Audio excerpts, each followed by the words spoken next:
What's good? I hope you all are doing great. Thank you so much for clicking on this video. I really do appreciate. I also appreciate the fact that you want to learn. Wow, not everyone wants to do that anyway. Thank you. Thank you. I like the fact that you want to learn. Okay, so I don't want to waste much of your time. I'm going to be brief. Today we are going to learn something brief about UTI. UTI is an acronym for urinary tract infection. I'm going to explain it in simple terms for you to understand very well. So stick with me, don't leave. I know you are going to take something important from this video. So kindly stay with me and let's learn. What at all is UTI? As I said earlier on, UTI is an acronym for urinary tract infection. Now, urinary tract infection usually occurs when there is an invasion of microorganisms into the urinary tract. A urinary tract under normal circumstances is supposed to be sterile, but the invasion of these microorganisms into the urinary tract may cause urinary tract infections.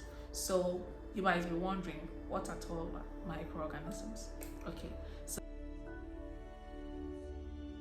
so microorganisms are minute organisms that can only be seen under a microscope.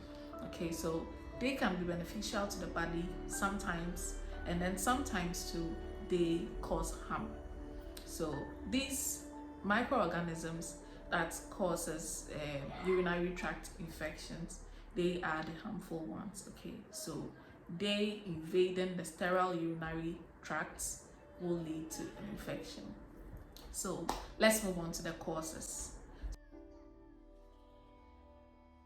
So I'm going to talk about two main causes of urinary tract infection. First of all is bacteria.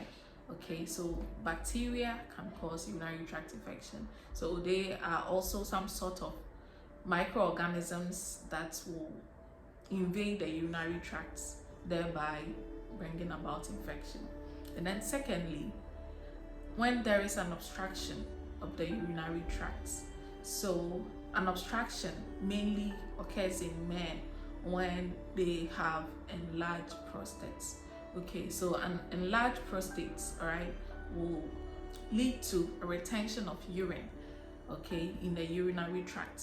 So the urine being retained in the bladder can also lead to an infection. All right, so these are the two main causes of urinary tract infection that I will be mentioning in this video. All right, so how will you know that you have UTI? Okay, so you, the individual, you are going to experience these symptoms I'm going to talk about. When I talk about symptoms, it is only experienced by the individual with the infection. All right, so 1, frequent urination. And this frequent urination isn't just frequent, you are going to feel severe pains when you are urinating.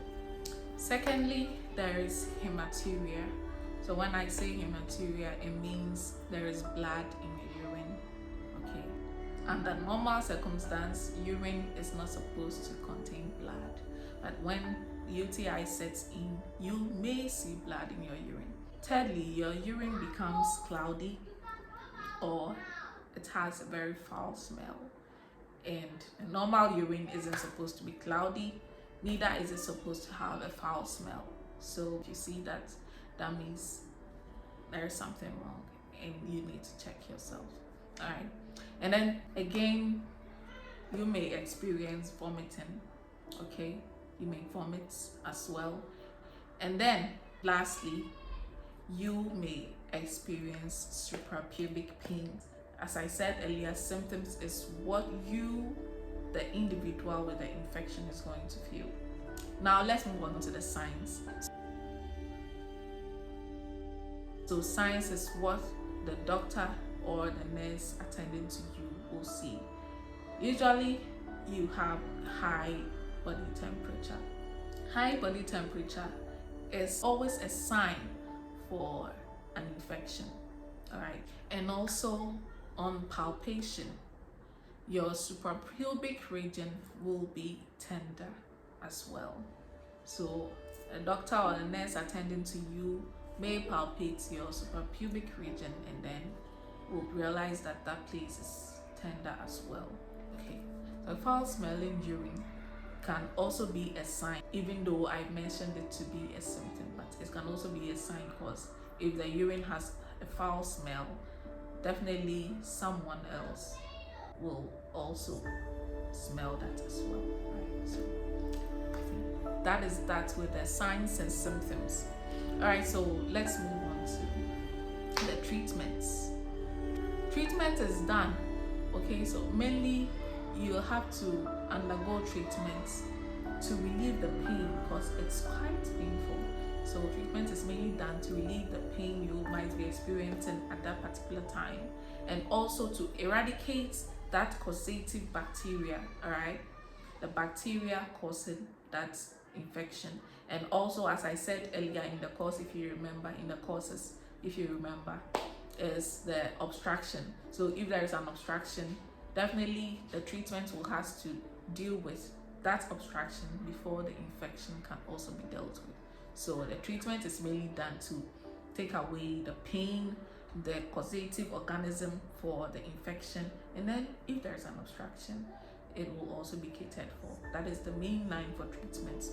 There are ways that you can also help yourself at home, all right, by taking in lots of fluids. So the main reason for taking in more fluids is to just help clear the urinary system. Okay, so it will help you to urinate more, but that really isn't a solution. The main solution to this problem is you will have to go and see a doctor. So I'm not going to mention any drugs or medications you have to take. No, I won't entertain you to do self-medication. All right, so once you start experiencing these signs and symptoms I've made mention of, immediately, as soon as possible, try and see a doctor to get treated. So there are several ways you can prevent urinary tract infection. First of all, the most important thing for to prevent most infections is taking in a lot of water. Hydrate as much as possible. Drink a lot of water. Okay, it is going to help reduce your risk for contracting urinary tract infection. Also, you need to urinate immediately you have the urge to do so. Don't try to retain the urine for some time. It is actually not healthy. So once you have the urge to urinate, find a washroom, a clean washroom close by, and then empty your bladder. And also, for females, try and reduce, if possible, avoid the use of these feminine hygiene products, since they can also lead to this urinary tract infection I'm talking about. So as much as possible, avoid using these feminine products. It is going to go a long way to help you. And then after defecation, wipe your butt from front to back. It will also help to reduce the risk of contracting urinary tract infection. And then last but not least, make sure you empty your bladder immediately after sexual intercourse. And if after sexual intercourse and you don't feel like urinating, try to drink a lot of water, and make sure within an hour after that act, you empty your bladder. It is going to go a long way to help you prevent or avoid contracting urinary tract infection. All right, so I hope I have been brief enough and I have explained urinary tract infection very well for you guys to understand.